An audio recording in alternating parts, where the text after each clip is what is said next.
Baik, terima kasih Fahri Ali atas laporan Anda. Selamat kembali bertugas dan tetap hati-hati. Pemirsa, untuk membahas situasi terkini dan kewaspadaan warga, kita segera terhubung dengan Kepala Pusat Kajian Keamanan Nasional Universitas Bhayangkara Jaya, Hermawan Sulistyo. Selamat pagi, Pak Hermawan. Pak Hermawan, selamat pagi.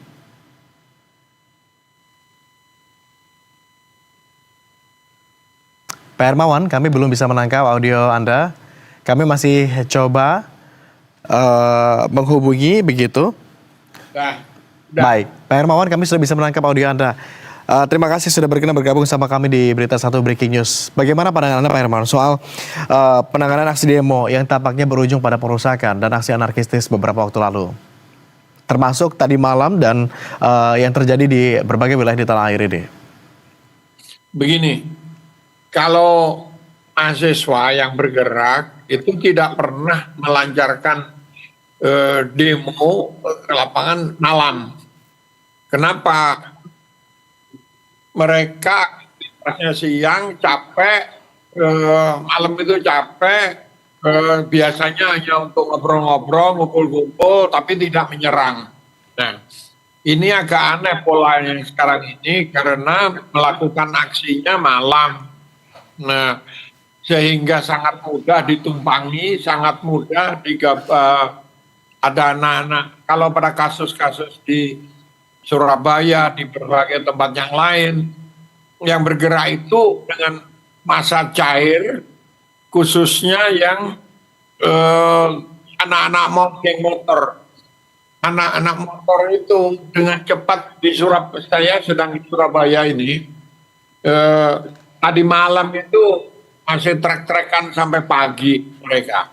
Jadi ada pelepasan kebebasan, ruang kebebasan, tiba-tiba mereka bisa berbuat apa saja pada malam itu.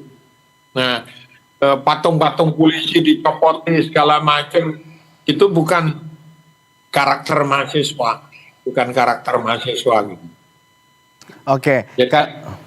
Oke, secara legal begitu Pak Hermawan, sebetulnya upaya demonstrasi itu diperkenankan, dilindungi oleh undang-undang begitu kan ya, tetapi ada aturannya dari pukul 6 pagi hingga pukul 6 sore begitu. Maaf suaranya pecah-pecah. Apa kemudian langkah strategis Polri untuk mencegah terulangnya perusakan dan tindakan anarkistis yang berpotensi terjadi begitu dalam demonstrasi ini? Ya, kalau saya tadi malam ikut monitor di kota Surabaya, itu memang anak-anak yang ditangkap itu umur 15, umur 14, bahkan ada umur 13, umur 16 paling tinggi kayak gitu. Nah, dikembalikan ke orang tuanya. Tetapi kalau lihat situasi begini, mereka tiba-tiba bisa melempar, tapi rasa kemarahan publik terhadap situasi yang tidak terkendali dengan berita-berita yang masih membakar-bakar, ini kesempatan untuk merampok para pejabat, selebriti segala macam. Mari kita ke rumahnya, itu masih bahkan meningkat ininya. Intensitasnya meningkat. Anda melihat ada pihak-pihak lain yang juga ikut begitu memanfaatkan situasi kondisi tidak kondusifnya demonstrasi ini begitu, Pak Hermawan? Jelas sekali gitu. Nggak ada tengah malam bisa mendadak mengumpulkan ratusan orang, ribuan orang itu secara mendadak itu sulit. Pengalaman saya nggak ada organisasi apapun, apalagi mahasiswa gitu, yang bisa melakukan itu. Artinya ada yang menumpang. Kami menyebutnya fellow traveler. Fellow traveler itu memang tidak cipta kondisi untuk membuat kerusuhan, tetapi ketika situasi sudah memanas, mereka menumpang dengan isu-isu yang beredar melalui internet. Itu lebih 50% beritanya hoax itu. Oke, bisakah kita melakukan identifikasi awal sehingga langkah preventif ini bisa dilakukan untuk mencegah upaya-upaya penumpang gelap tadi, Pak Hermawan?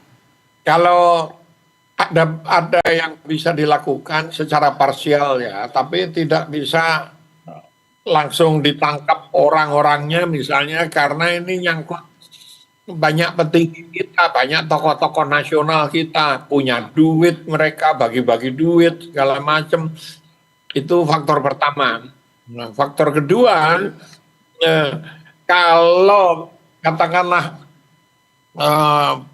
kita siapkan uang 1 miliar gitu, ditebar ke mereka, itu hanya sesaat, setelah selesai nanti akan kembali lagi seperti itu gitu.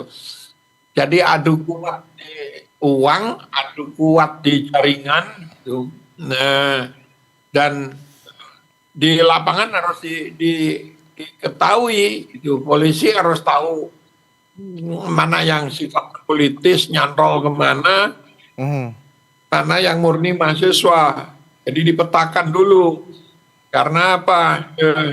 Ini kasihan ini anak-anak yang di kampus yang tidak ada kaitan apa-apa dengan perkembangan politik nasional kayak gitu, tiba-tiba harus menjadi korban. Dari kacamata Anda, Pak Hermawan, saat ini upaya pemataan itu sudah dilakukan? Sudah, itu tadi saya lihat terbatas karena mereka bisa bergerak 24 jam ini, tinggal utak-atik sosmed, tinggal ini, sementara tugas itu harus jaga 24 jam dengan konsekuensi nyawa.